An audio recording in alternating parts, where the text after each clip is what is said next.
欢迎来到新闻频道，明星们很高兴您订阅了该频道。风吹半夏主创谈幕后故事，赵丽颖的勇气把我踹上了战线。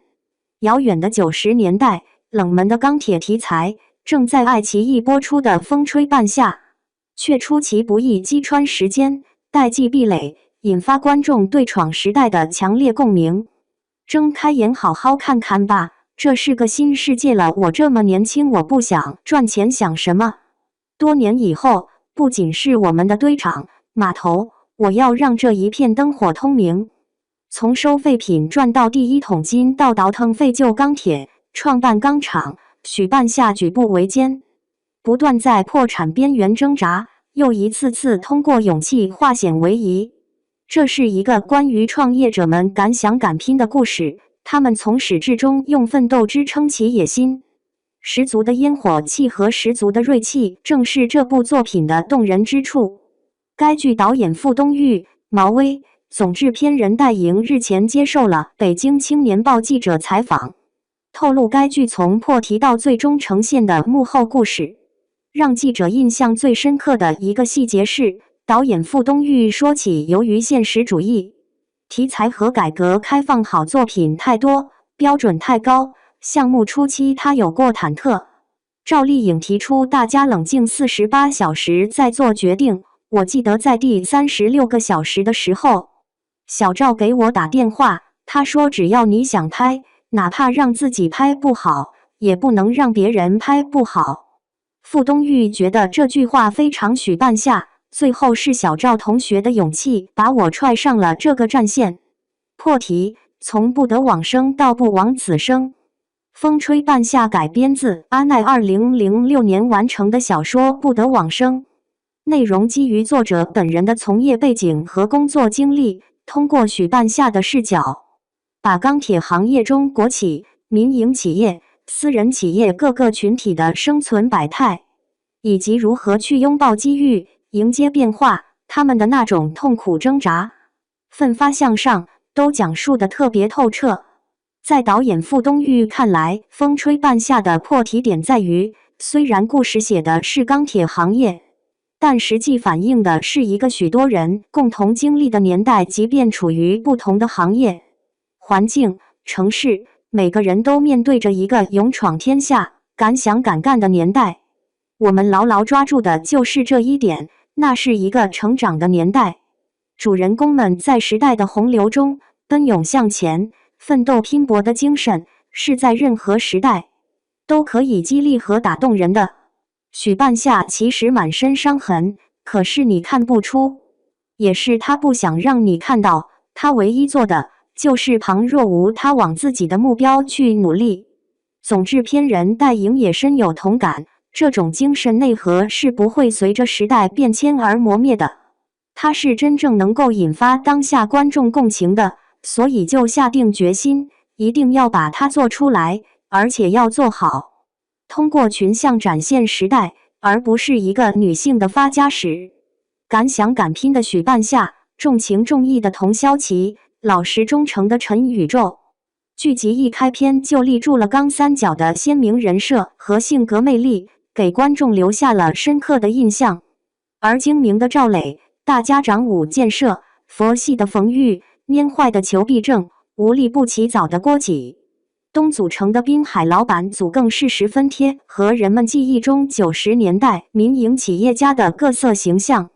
风吹半夏以丰富的人物群像串联起90年代环环相扣的创业故事。关于演员的选择和角色的定位问题，傅东育透露，风吹半夏是一个以女主创业为主线的群像戏，他要通过群像来展现那个时代，而不单单是一个女性的发家史、女性的奋斗史。所以在剧本上，每一个角色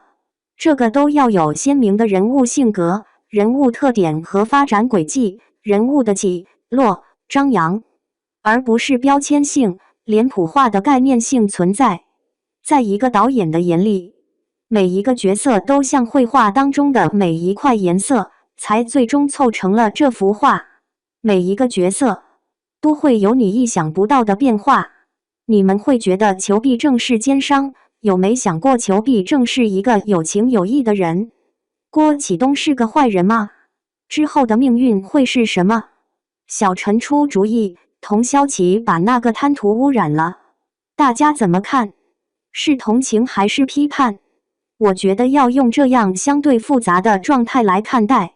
在选角方面，傅东玉表示，他在看完阿奈的原著小说后，脑子里蹦出的第一个人选就是赵丽颖。我和他在理想照耀中国时有过短暂合作，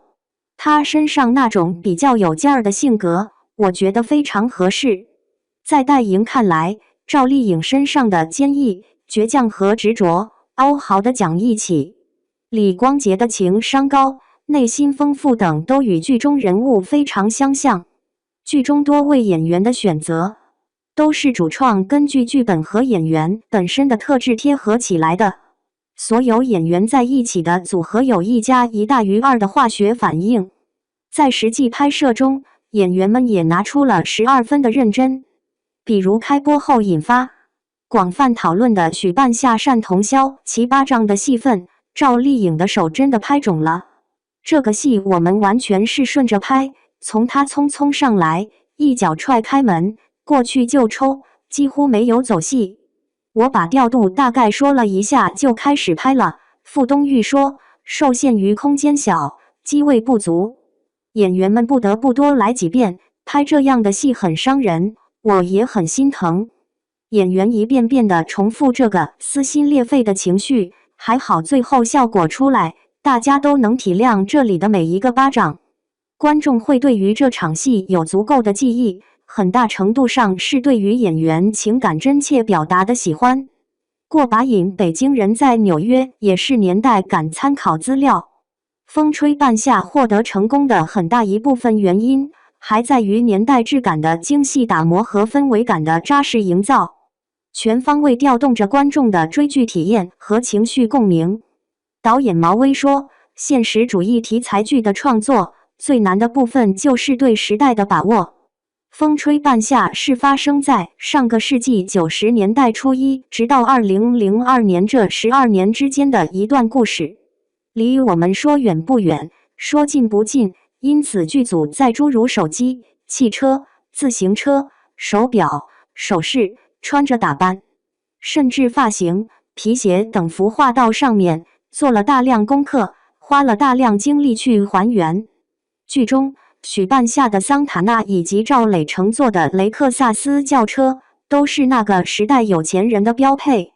已经消失了数年的翻盖手机则是那个时代大款的标志。街上墙壁上的标语和广告，家里绿色的半截墙壁，都营造出浓浓的90年代气息。从1991年许半夏、童潇琪的牛仔服，到1996年他们事业小有成就时，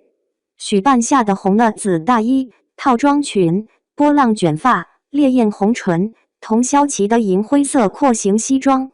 以及赵磊和裘碧正等人标准的双排扣廓形西装与花纹鲜艳的宽领带。剧中考究的服饰让观众称赞一股怀旧风扑面而来。此外，90年代的楼房、室内的装潢陈设、汽车、街景等美术置景也都彰显着主创们对于细节的考究。我们参考了那个年代的电影和电视作品，比如《过把瘾》《北京人在纽约》等，以及大量的画报等，你会发现那个时候人们的创意感非常强，服装的颜色、款式，甚至口红的颜色都跟今天有着很不一样的组合。傅东玉表示，90年代对于美的追求的夸张程度要比现在大得多，比如我们就努力还原了红配绿的这种配色。导演毛威则透露，剧组为赵丽颖准备的服装大概有300多套，试装最后穿过的有180多套，